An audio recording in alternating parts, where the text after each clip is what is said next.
Il est également essayiste et il s'est illustré en étant un ardent combattant de la liberté ces derniers mois et même depuis plus longtemps encore.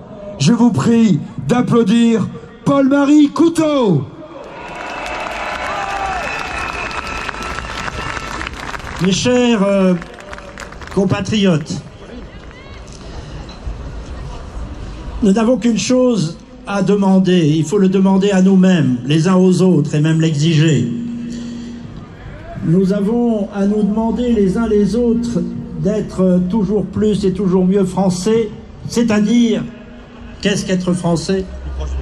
C'est-à-dire de réfléchir, c'est-à-dire de comprendre le monde, c'est-à-dire de saisir l'histoire et de saisir les grands mouvements du monde et de les relier les uns les autres, c'est-à-dire ce travail consistant à relier les choses les unes aux autres, d'être intelligent.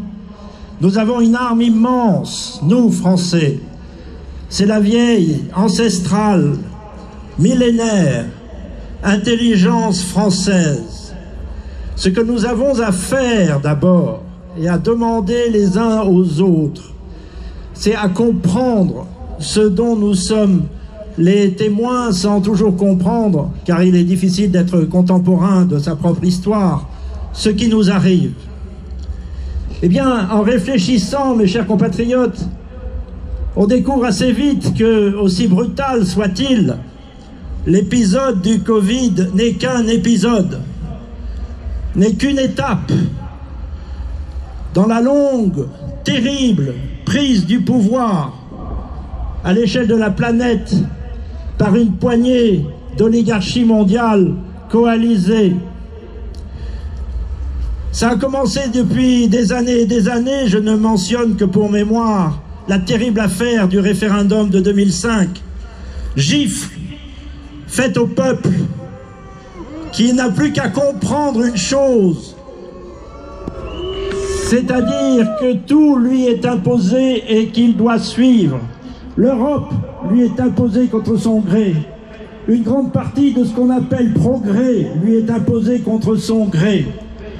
C'est un totalitarisme pur et parfait qui s'installe partout dans le monde, et spécialement en Europe, aussi dur, aussi terrible que d'autres totalitarismes que nous avons combattus et dont nous fûmes toujours victorieux. Ce totalitarisme a une idéologie, je le disais, le progressisme. Depuis des siècles, le progressisme a pris possession du monde avec ses illusions et l'illusion suprême qui consiste à changer l'homme contre son gré. C'est l'ouverture de tous les totalitarismes. Le communisme soviétique, le communisme chinois, le nazisme et autres progressismes, je dis bien progressisme, oui, qui maintenant est allié avec une immense masse qui est aussi en train de faire l'histoire contre nous.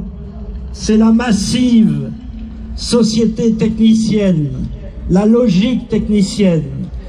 Eh bien, la liaison du progressisme et de la logique technicienne est extrêmement difficile à déjouer. Il faut que nous la détections les uns après les autres.